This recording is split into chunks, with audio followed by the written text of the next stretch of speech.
Hello అండి, welcome back to me సేవ madam family blogs. నా కొడుకు హాలిడేస్కి ఇంటికి వచ్చాడు అనుకోండి, బెంగళూరు నుంచి. ఇల్లంతా సందడే సందడి.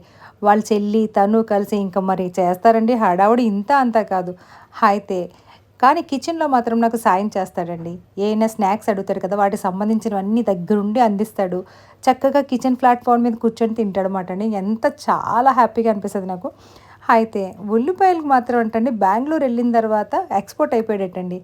ఇదివరకైతేనండి అమ్మో! వాడికి జాబ్ రాకముందు ఇటు పుల్ల తీసి అటు పుల్ల పెట్టేవాడు కాదండి. అంతా అలా ఉండేవాడనమాట. కానీ వాడు అక్కడికి వెళ్ళిన తర్వాత వాడి బట్టలు వాడు వాష్ చేసుకోవడం, నీళ్ళలు తుడవడం, వీకెండ్స్‌లో వంట చేసుకోవడం, తడిగుడ్లు పెట్టడం, ప్రొఫెషనల్ ఇలాగ ఆనియన్ తన కటర్. పనులన్నీ నువ్వు చేసుకుంటున్నాడనమాట. కట్టర్‌వి ఓకేనా? అంతేనండి.